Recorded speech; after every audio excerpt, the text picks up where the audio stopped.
میں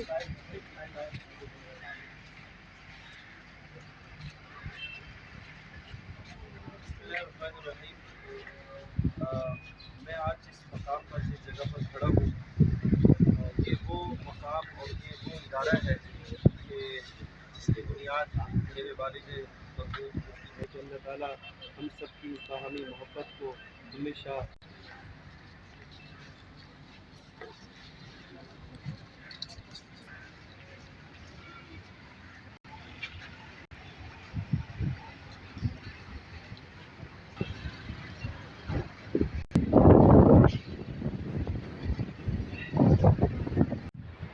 خطا کا پتلا ہے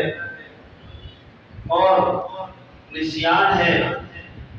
لیکن اللہ کی ذات اس خطا کو معاف کرنے والی ہے۔ من لزم الاستغفار جعل اللہ له من كل ضيق مخرجا ومن كل هم فرجا کہ اللہ رب العزت جو استغفار کو لازم پکڑتا ہے، جو توبۃ النصوحہ اور پکی سچی توبہ کرتا ہے اور اللہ رب العزت سے کے سامنے الحاح اور اصرار اور گر گراتا ہے، اللہ رب العزت اس استغفار کی وجہ سے اس کو کیا عطا کرتے ہیں؟ ہر مشکلات میں سے راستے نکال کر دیتے ہیں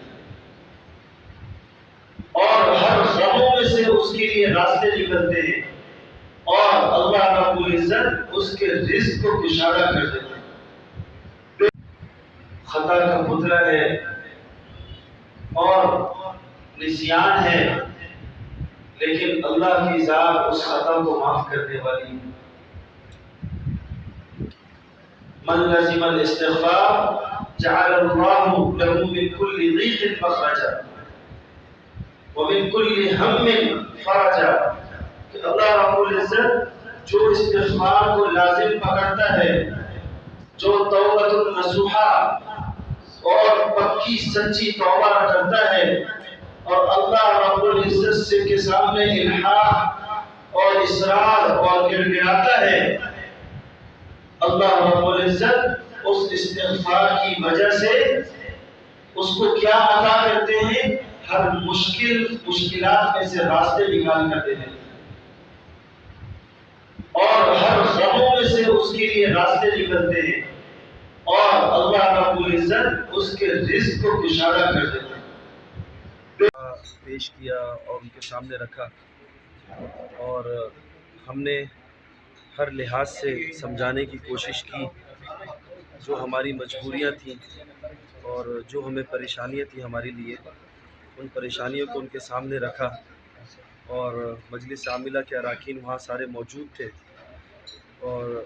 ان کے سامنے یہی چند گزارشات میں نے رکھی تھی۔ سب سے نمبر پر پہلی بات تو یہ تھی کہ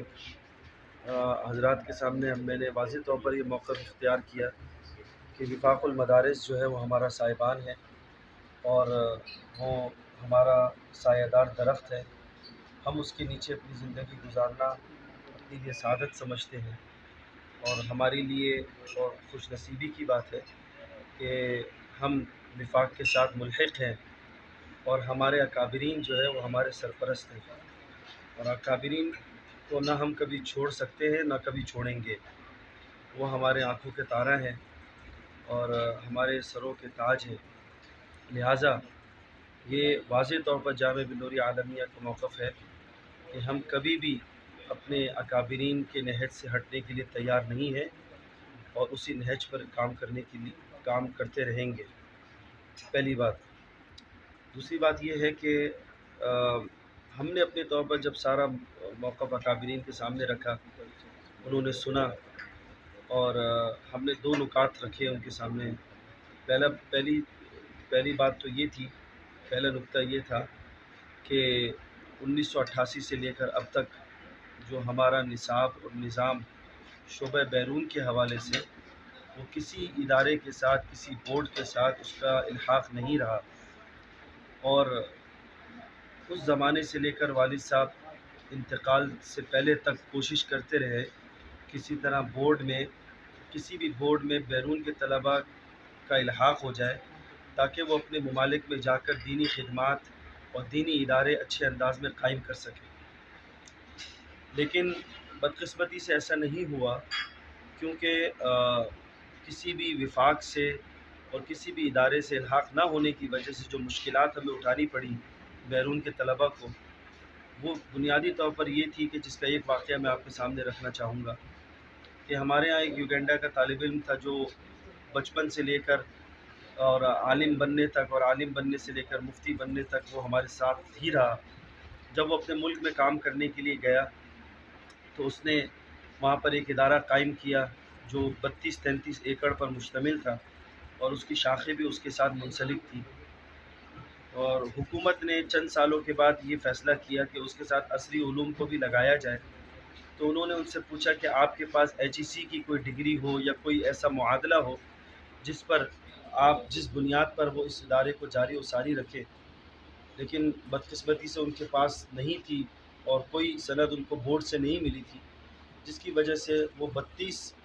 ایکڑ پر مشتمل ان کا ادارہ بند کر دیا گیا اور وہ دین سے محروم ہو گیا.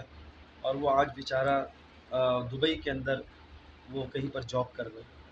اس طرح بیسیوں ہماری مثالیں ہیں کہ جس میں ایک ہمارے پاس کاغذ نہ ہونے کی وجہ سے ہمیں پتہ ہے کہ ہمیں کتنی مشکلات کا سامنا کرنا پڑا. اور دوسری بات یہ تھی کہ جو ویزوں کے حوالے سے جو ہمارا مسئلہ تھا، وہ بھی آپ کو پتہ ہے کہ مشرف کے زمانے سے لے کر اب تک جو ایک مسئلہ رکاوٹ کا شکار تھا اور اس کے لیے بہت مسائل تھے. والد صاحب نے اس زمانے کے اندر وفاق سے الگ اپنی جد و جہد کو جاری رکھا، کیونکہ تمام اداروں نے بیرون کے طلباء کو نکال دیا تھا. والد صاحب اکیلے تھے جو مقابلہ کرتے رہے اور حکومت سے گزارش کرتے رہے، اور حکومت نے بھی اس طور پر آن اینڈ آف جو ہے وہ تعاون جاری رکھا. کبھی جاری کر دیا کرتے تھے ویزے، کبھی روک لیا کرتے تھے، لیکن مشکلات بہرحال بہت زیادہ رہیں. ان کو مستقل بنیادوں پر ویزوں کی ترتیب نہیں بن پائی. ہمارے یہاں 70 فیملی یہاں پر زیر تعلیم ہے، اور اسی طرح 450-500 کا مجمع بیرون کا ان فیملیوں کے علاوہ وہ یہاں پر موجود ہے، اور ان کے بچے یہاں پر پیدا ہو رہے ہیں فیملیوں کے. اور کتنے بچے ایسے جن کے والدین کا انتقال ان ممالک میں ہو گیا، وہ بیچارے اپنے والدین کا آخری دیدار نہیں کر سکے ویزا نہ ہونے کی وجہ سے. تو یہ ساری مشکلات تھیں. تو حکومت سے ہم نے بہت مذاکرات کیے، بہت ان سے گزارشات کی، اور پھر میں ان ویزوں کے حوالے سے ملتان بھی گیا. اور ملتان جا کر میں نے گزارش کی کہ بھئی میرے ساتھ احباب حل و عقد سے جا کر ملاقات کریں اور ان سے جا کر ہم کسی طرح اپنی فریاد ان کے سامنے رکھیں، مشکلات ان کے سامنے رکھیں. لیکن بدقسمتی سے کوئی ایسی ترتیب نہیں بن پائی. آج تک کسی نے فون تک نہیں کیا کہ ان بچوں کا کیا حال ہے. خیر، میں اس بارے میں کسی سے شکایت نہیں کر رہا، میں صرف اتنا کہہ رہا ہوں کہ ظاہر بات ہے کہ یہ ایک مقولہ ہے عربی کا کہ صاحب البیت ادری بما فیہ، کہ گھر والے کو پتہ ہے کہ اس کے گھر میں اس کے ساتھ کیا گزر رہی ہے. تو ہمارے گھر میں آگ لگی ہوئی تھی، تو ہم نے کوشش کی آگ بجھانے کی، کسی نے تعاون نہیں کیا. پھر ہم حکومت کے پاس گئے، حکومت نے پھر ہمیں ایک راستہ بتایا کہ بھئی یہ ایک راستہ ہے. بورڈ میں کوئی ان کی طرف سے زور زبردستی بھی نہیں تھی کہ آپ اس میں آ جائیں یا کوئی بورڈ بنا لیں، کوئی زور زبردستی ان کی طرف سے نہیں تھی. ہم نے جب دیکھا کہ جب معاملہ یہاں سے حل ہو رہا ہے، تو پھر ہم نے اس شعبے کا الحاق، جس شعبے کا الحاق کسی کے ساتھ نہیں تھا، تو ہم نے اپنا درس نظامی، تحفیظ، شاخیں اور دیگر جتنے بھی ہمارے منسلک ادارے ہیں، ان سب کا الحاق وفاق سے جاری و ساری رکھنے کی اپیل کی اور ان سے گزارش کی اور لیٹر لکھا. لیکن بدقسمتی سے ہمیں پھر بھی وفاق سے نکال دیا گیا. لیکن ہم پھر بھی آخر میں یہی ہم کہیں گے کہ ممکن ہے کہ ہمارے جو بڑے ہیں انہوں نے کچھ سوچ کر کیا ہوگا، ان کی کوئی حکمتیں ہوں گی. میں اس بارے میں کچھ نہیں کہہ سکتا. ہماری مجبوریت تھی جو ہم نے آپ کے سامنے رکھ دی. ہم اپنے اکابرین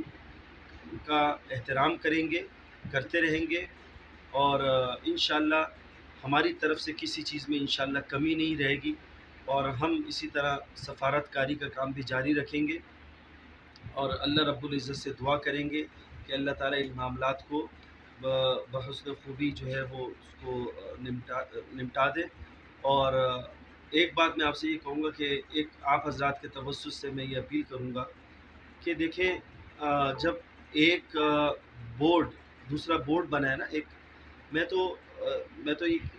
مطلب میں یہ نہیں کہہ رہا کہ آپ حضرات اس کو اپنا مقابل سمجھیں یا مخالف سمجھیں یا اس کو مخاصم سمجھیں، میں یہ نہیں کہہ رہا۔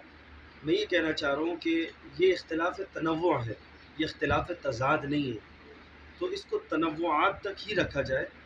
اس کو اس انداز میں نہ لیا جائے کہ ہم کوئی مخالفت میں یا مقابلے میں کھڑے ہو کر کچھ کام کر رہے ہیں۔ اس کو یہ سمجھا جائے کہ یہ ایک تنوع ہے، تو اس میں ہمارا مسئلہ یہاں سے حل ہو گیا تو اپنے ہی ادارہ ہے، کوئی مسئلہ نہیں ہے، اس کو اپنا جز سمجھ کر اپنے ساتھ اس کو منسلک کر لیں۔ یہ ایک بہت بڑا اچھا ہے، اس کا معادلہ کر رہے ہیں، اس بورڈ کا ایفیلیشن ہوتی ہے، مختلف بورڈز ہوتے ہیں، اس کے آپس میں الحاقات ہوتے ہیں ایک دوسرے کے ساتھ، تو ہم یہ چاہتے ہیں کہ اس کا الحاق اور اس کی ایفیلیشن جو ہے وہ وفاق کے ساتھ ہو جائے، تو اس میں کوئی، کیونکہ یہ دیوبندی بورڈ ہے، کوئی ایسا مسئلہ نہیں ہے، اہل سنت والجماعت کا ہے، اس میں کوئی ایسی قباحت نہیں ہے،